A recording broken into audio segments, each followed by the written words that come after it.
looks like we had a little bit of a glitch this week, so I don't think we did our usual round of cat herding for the community call. So it might just be a small group, Jan, and you and I can spend some time together. Oh, And nice. Phil, welcome. We should probably go over a little bit of just like due process stuff around governance, things that are moving. So I think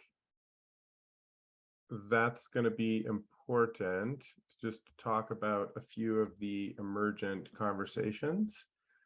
Here's Sari coming on.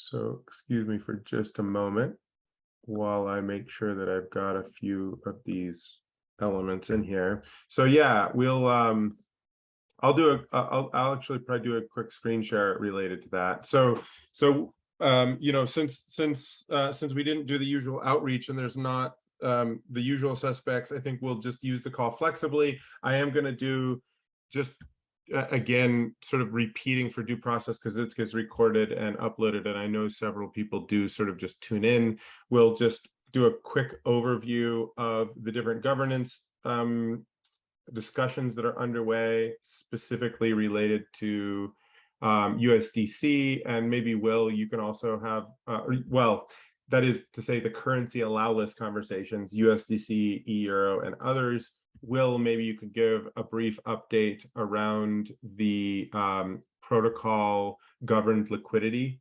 conversation that you've been having. I saw that there was another little update a couple days ago there.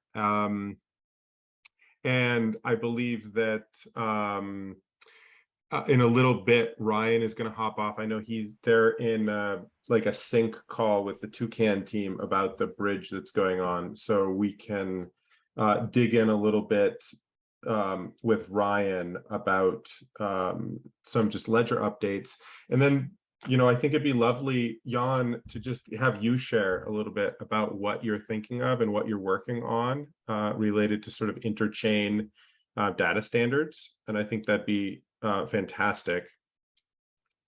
And yeah, I think that'll probably take us through the end of the hour. Plenty of topics to cover. So yeah, I'm just going to do a quick screen share here out of just expedience to just share the forum as I talk through some of the governance stuff that's happening. So oh, I should, oh.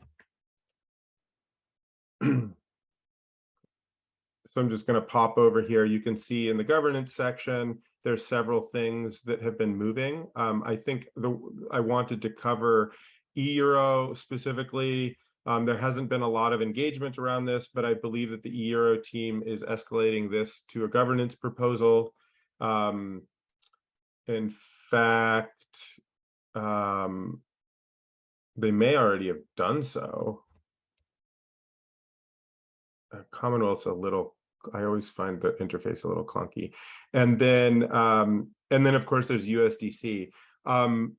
Maybe I know Dan, hey, welcome Dan. I know Dan, you've been putting quite a bit of work into thinking about some of the different UI issues. Are you in a place that you could share just a little bit about what you've been just uncovering in terms of the complexity of multiple denoms and, you know, just what you've been, yeah, the different conversations with different teams, different zones, and different relayers about this sort of complex user experience challenge. Just give us a quick summary. Yeah, I'd love to talk about it. Can you guys hear me okay? Yeah, loud and clear. Okay.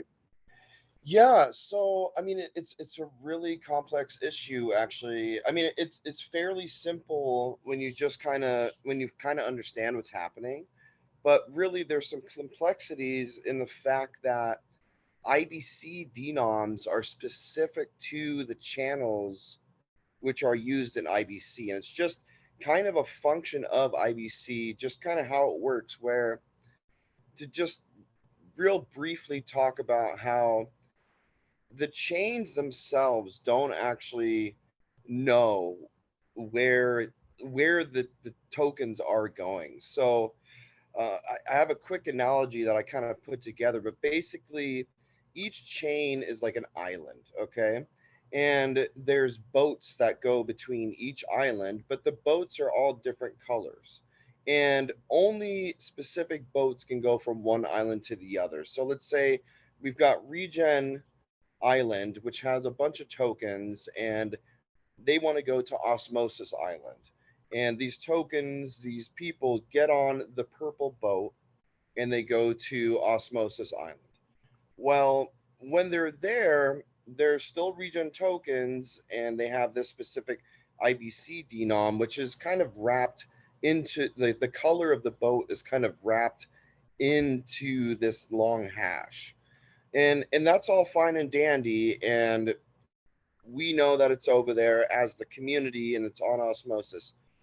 And let's say that the purple boat tokens were proposed in the allow list for the marketplace.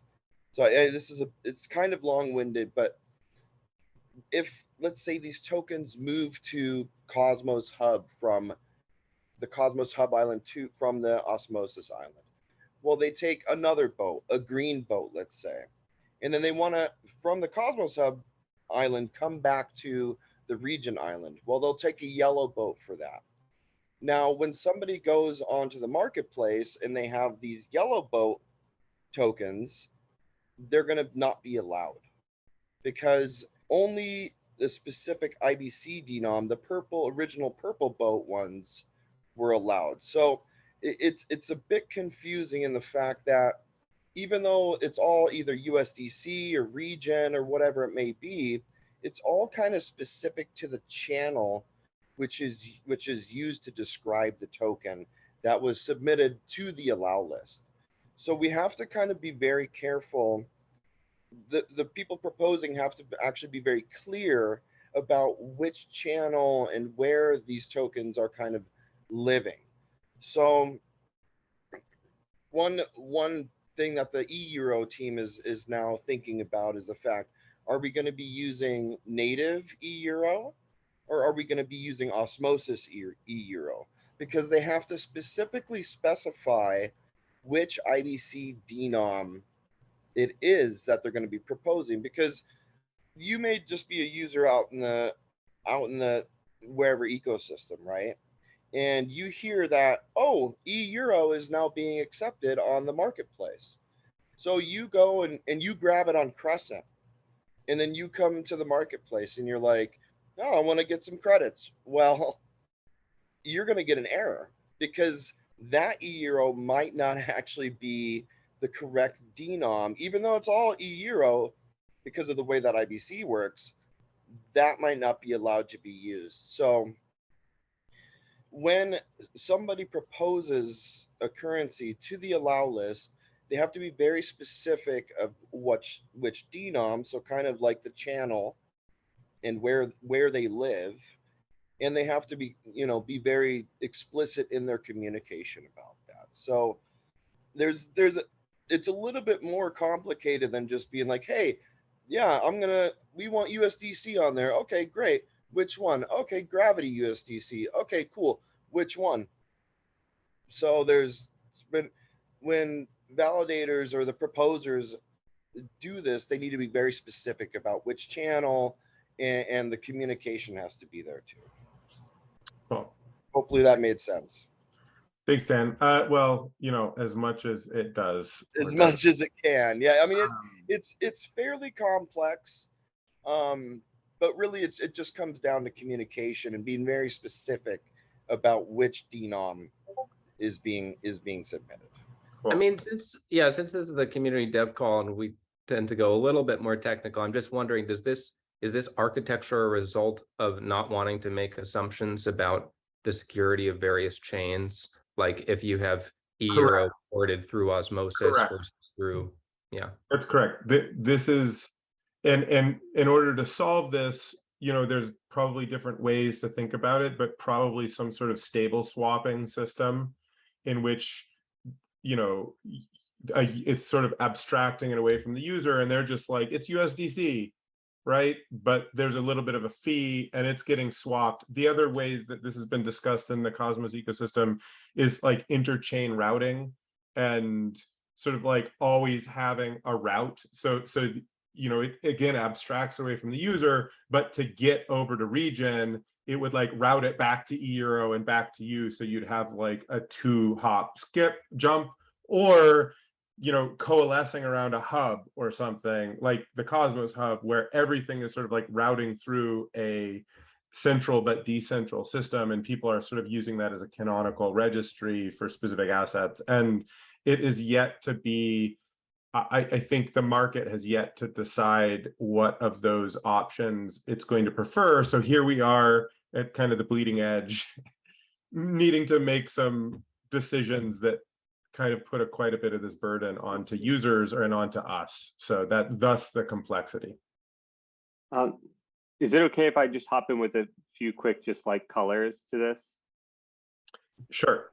I'll try and keep it very brief. I just wanted to paint the picture that like, this is not something that I don't know of other Cosmos chains that have faced this exact problem yet. Although everyone in the Cosmos community has foreseen this problem, we're here having to like face the brunt of it and the kind of nastiness of it, because we're sort of the first folks to have a marketplace that allows for non-native tokens to be used as the currency. If you think about other marketplaces in the Cosmos ecosystem, you'll think about Stargaze, but generally you're buying Stargaze NFTs with stars. I have a question. So would we solve this theoretically if the community said, screw all of this, you can only buy things in Regen? Oh, that would certainly make things much simpler. Yeah. Mm-hmm. And like, you know, so go and swap your Regen out for other things, and hey, we've assessed this whole thing. We deem that Regen would be the easiest thing. You know, after all of this, you know, let's get to that later, and let's contribute to the tools that will make it possible for people to use stables directly. But our judgment is that that's immature at the moment.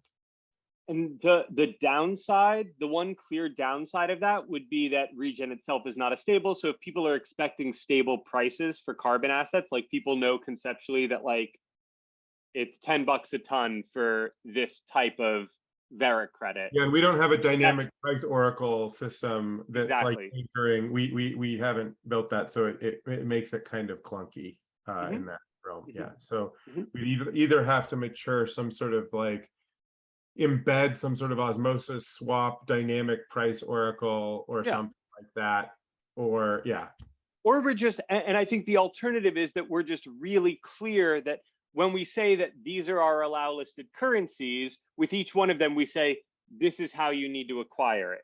It's like there's you need docs. To acquire it on, here's the problems with good it. Docs. And sorry that there's so much freaking friction in our beta market launch. We'll work on dealing with it.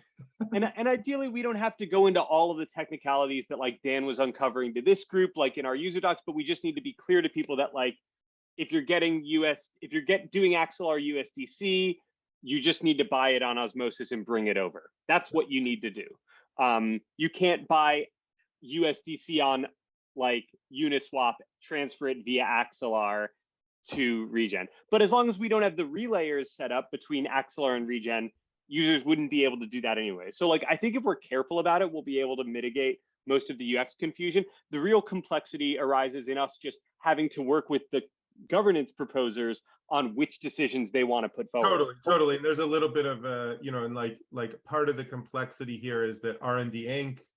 as the core dev team has chosen to not just make decisions about this, but instead to put decision making and governance in the community process. So we're playing a very heavy education role in unpacking all of the problems, but having kind of like a slower process so that everybody can sort of think this through and make some informed choices given the complexities, et cetera, et cetera. So thank you. I think this has been a good thing to just have a little bit of a, another little video conversation about it. It showed up in different places. I know people do tune in to the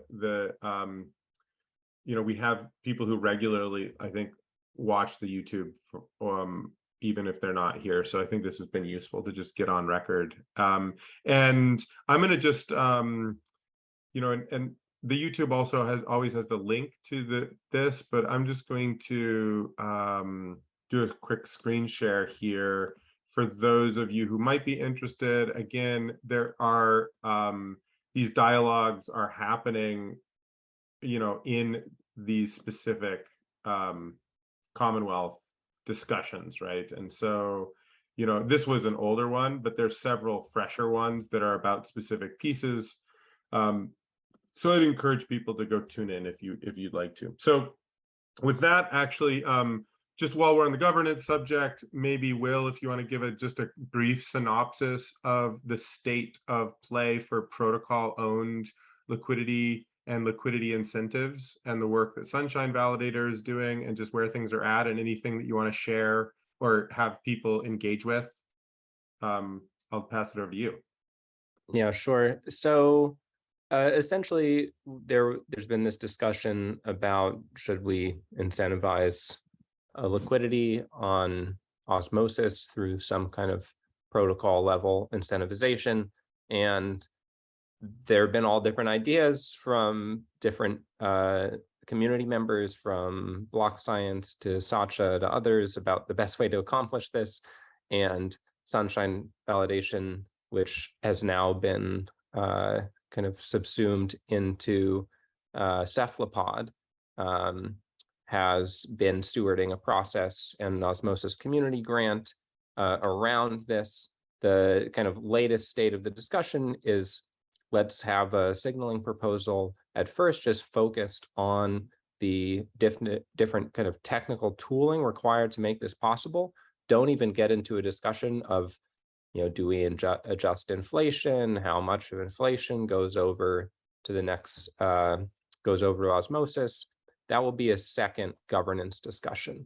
Yes. So just splitting that into two parts. I'm so glad, and I think I've sort of been lobbying for that as well. I'm so glad that that's where things are going, because I think that gives us the ability to engage in farm for dissent and engagement around the actual sort of economic decisions. I think, yeah, everybody's got to be super stoked about the protocol being able to govern this important element. And we can get into sort of, some specific debates and proposals around how much to where, etc., separately. So it's just, I think it'll make it much less controversial and de-risk it for Sunshine to put the work in and deliver the product and get the grant, so that they're not feeling stressed about that and just execute. So that's great. Thank you, Will. That's a great update. And the one other governance discussion that I'll flag is there's the delegation for the delegation program that the foundation runs, and the thread is called Foundation RFP. So peer-to-peer had responded to running how we delegate this. Essentially, right now it's 29.5 million regen tokens. So it's the biggest allocation of regen tokens, this community staking DAO pool. And we're considering integrating incentives to people running relayers. And we're not implementing this yet, but we'd love to be able to implement it next month. So if anyone has any feedback on how you think this should occur and what weight we should give relayers in this delegation incentives, please jump into that thread. Cool. Thank you. Super helpful. Do you want to just share that in the chat there? And I'll pop it into the governance discussion here as well. Cool. Well, sort of, we only have 10 more minutes, and there's two things that I want to make sure we cover. One is, Ryan, a quick update from you, but I think it can be very quick, because I think we've sort of had this conversation a little bit, and I'd actually like to leave a little bit of space for Jan to just share a little bit about what he's working with while he has this audience of regen contributors. So Ryan, do you want to just do a very quick overview here? Yeah, no, these are just like a couple of bullet points in terms of stuff that we're looking into for the next set of Regen Ledger features. The current version that we're working on is mostly just updating SDK 4.6, and implementing like interchain accounts functionality and transaction tips and new governance proposals. But while we're doing that, we're working on features specific to Regen Ledger. And these are early in the design phase, so things can change, but these are kind of like the 3 feature sets that are connected but separate that we're looking into. Forward contracts is essentially a pre-financing option, so projects can basically sell a share of all their future credits issued, and people can buy shares of the contract and essentially own a share of future assets issued from a project. Issuance policies, this kind of goes in line with forward contracts. When you're creating a forward contract in the current ideating phase, you would need to set requirements for credits to be issued to particular recipients. So when the credit class issuer issues credits, they'll need to follow an issuance policy, and we're looking into ideas to make that more user-friendly or even automated. Automated might be a bit more challenging. So essentially like erroring if you're not meeting the requirements, but then also providing some sort of simple query method that would allow you to an issuer to receive like a template of what the issuance would look like with the remaining credits that they can issue to any address. And then independent projects. This is something we've talked about on Regenerati NewsHour and in other spaces. But essentially the idea right now is to pull out projects from its current design in terms of providing an extra layer where anyone can create a project. They would pay like a project creation fee, just like with credit classes. And then that project is not associated with any credit class, but they can apply to a credit class, and then a credit class issuer can approve the project. And at that point, what is currently projects right now on chain, that's when that kind of entity would be created. And so you have projects that are specific to credit classes on chain at the moment. In the approval process at the moment basically is manual, where someone can talk to a credit class and a credit class issuer can create a project for them. And that's like essentially when the project gets approved. But in this model, in kind of moving away from that, we would have the ability for people to create projects and then apply to credit classes and separately. So those are the things that we're looking into for future features on Regen Ledger. Awesome. Thanks, Ryan. Yep. And, Jan, thanks for coming. Excited. Sure. It's very interesting, especially the first 10 minutes. I agree. I totally agree kind of with the channel discussion that, I thought it was very good to see some insight into that. So I'm going to try and summarize a little bit in a few minutes. Today's my first day back from a sabbatical, 3 months that I spent in Europe, where we met Greg in Paris. So there's a lot to unpack, but in the end, I am trying to basically, I want to have a catalog of all stewards of all the projects across all the different platforms to showcase the magnitude of this movement and to, inspire maybe others and show what is going on. And they all interact with Regen Ledger right now towards the end of their life cycle. But there are funding platforms, donations, they all want to interact with the stewards. And that's my goal that I would like to see out of this. But in that context, there are some discussions right now, mainly from the HBAR Foundation with or Hedera. And in the IWA that still exists, where that's Vera and that's Microsoft and others, where it's about how do we standardize credits, but also the projects and their attributes. That's really what it boils down to. And if we could simply in 2 phases, like even agreeing on the attributes for projects that would become a standard across all platforms would have a lot of benefits as these projects interact with different services and platforms. But it gets more interesting if you think about a global ID a decentralized identifier that can work across all the platforms, that you can use verified credit. There's a lot of interesting stuff you can use around DIDs to to address that user base. So where this is right now is that I had to learn the DID or look at the DID specification. It's a monster, and it looks like this.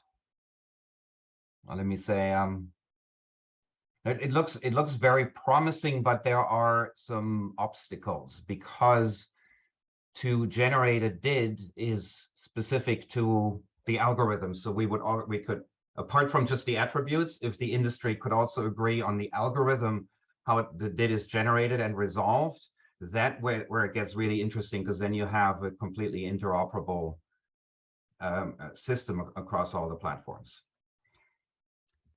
It's very early, but I'm trying to show this with a little prototype on the ceramic network. What is ceramic? It used to be called 3box. I don't know if you remember. It came out of Ethereum to have super easy user onboarding and get them. Yeah, so that has grown into ceramic network. And the thing that they have is basically the DIDs get anchored in their own node network. So it wouldn't be that the DIDs get anchored in a specific blockchain.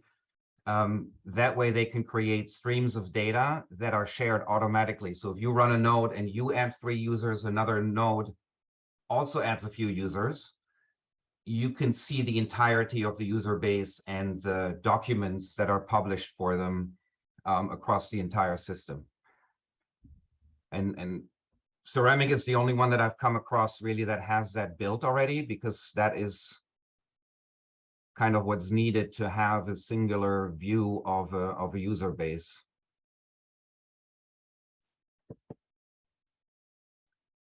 Yeah, I mean, I don't know if you have any questions. You've worked on prototypes with ceramic already, or you're starting to explore what that may look like? I haven't coded in a while, to be honest. So about a Yeah. week ago, I started on the prototype, and it's really if I can get the backend going of just then it serves as a to iterate on as I get information from the different platforms on what the attributes look like, that we could start experimenting with that. If it's going to stay ceramic, that's a different question, but at least for now, it's a really good option. Yeah, Cool. this is great. Yeah, I'm really excited about this. Jan and I got to geek out about this a little bit in Paris, and he also had a preliminary conversation with Sam, I think last week. Yeah, just to chat about. Great. I'm really glad Corey and Ryan and Dan and Paul et al. That you're all getting to hear what Jan is working on. He's going to be down in Medellin as well, so there'll be opportunities. I think he's also coming to the Greenhouse event, so there'll be some opportunities for intersection, collaboration, and forward movement. And Jan, to whatever degree, I know you've kind of got people's interests, so that's always helpful. To whatever degree you want to like hop into Discord or sort of engage, or if you have an organizational Slack actually gets work done better. So yeah, I guess I'm trying to set that up and see that there needs to be some communication paths to an interesting place to do some of this work might actually end up being in BitgoWG's Discord, given that a lot of the actors are all there, right? And there's sort of growing, there's also token standards conversations there and other things. Sort of that's a good idea. Yeah. So I can put you in touch with David from Loacom about that, and just as a place to hop. No, I like that idea. That's good. And that's also who's hosting Greenhouse. So there's sort of like a natural sort of like movement of that. So fantastic. Thanks everybody for coming. We'll wrap things up here to respect time. I know I've got to hop into another call, and yeah, until we'll talk again in 2 weeks. I think, although I might be out, so Dan and Sari might be running this with Ryan and company in a couple weeks. But yeah, thanks everybody, and see you out on the interwebs. Thank you. Thank Bye. you all. Bye, See you. everyone.